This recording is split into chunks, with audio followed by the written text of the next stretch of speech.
Open your head, take a glance. Don't be scared, I'm right here, even though. We are back. This is Winged Rule, and we are in Lannistersville, and we are looking to do another installment of our attack series.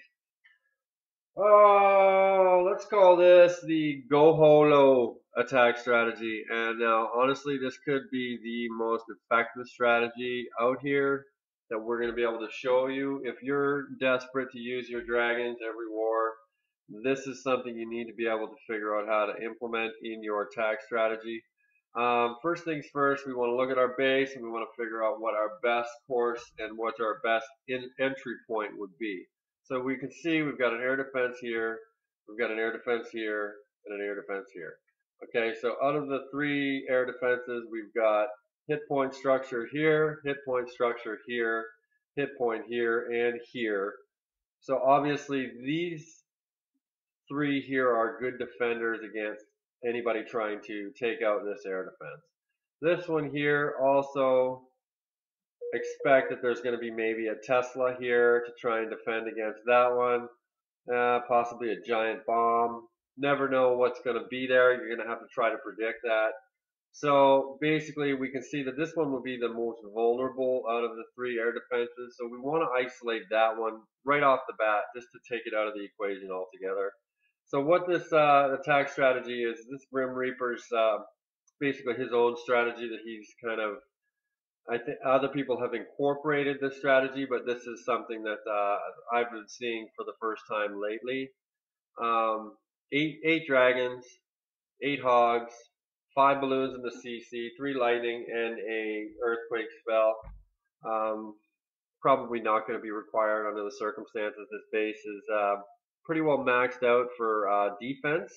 I don't know what the Teslas are going to look like. I don't know what the air bombs are going to look like, but they're definitely in range of max. So what we're going to see here is we're going to see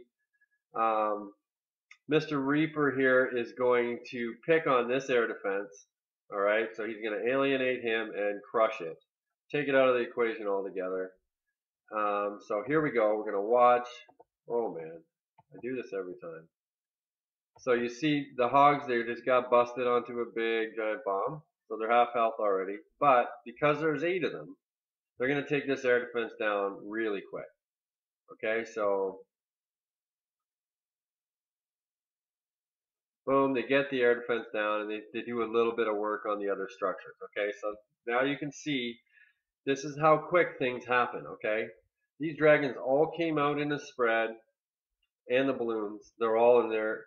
None of them have even moved forward. That's how quickly these are laid down. Okay, so they're just going to break into this base. They're going to go straight at this air defense here because this is the side that he chose to come in on. He could have very easily came in on this side. It wouldn't have made a difference. There's a little bit more outside structures here that he would have had to get through before he got to the main defenses. I suspect that's probably why he chose to go there on this side. So here we go. It's very key to get these balloons out just a little bit in front of these dragons. You deploy them after the dragons have gone down because they're going to take out extra structures. These balloons here are to set off some traps and to occupy the air defense, and with any luck, take that air defense out before it kills any dragons. Okay, so it's kind of like a meat shield, like an air shield. All right, so this is the idea behind bringing balloons in as an attack strategy. So we're going to move on with the raid a little more. Now, as you can see, the balloons move out ahead and they go directly for the defensive structures. And look at what the air defense is attacking right now. It's not touching those dragons, and that is key here. Now, if we can drop that on there and kill that air defense, no. Okay, so we got it down to about 10%. Boom, 1 breath from a dragon and it's on fire and dead. Okay, so here we go. We've got the dragons basically working this base out. Obviously, the lightning took out the 3rd air defense, so now the only thing that's left defending this base, very vulnerable, even with max level Teslas, which the Town Hall 8 would be, I believe, 6. Which I think these may very well be level 6 Teslas. They don't stand a chance. Okay, these dragons are going to overrun this base. with ease. I'm sure there's probably going to be at least 4 or 5 dragons left at the end out of the 8 that we started with. So as you can see, this strategy is wonderful when you can get at one of those air defenses. Now there is another way to deploy these dragons and these hogs to make this strategy work if the air defenses aren't as exposed and vulnerable. We'll go through that on another attack. We're trying to do one that actually brings this into play. So as you can see, they're fighting off that air sweeper a little bit, but I can still see 6 dragons. So out of 8, that's pretty good, solid attack, and I believe it was inside of 2 minutes. So you can see he didn't even drop his king. He didn't bring his king.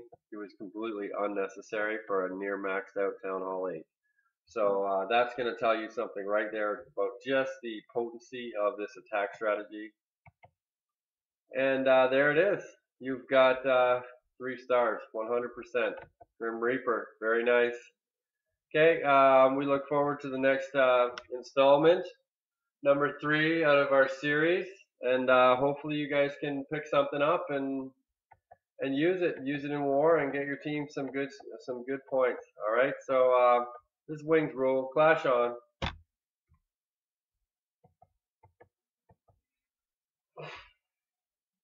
Open your head, take a glance.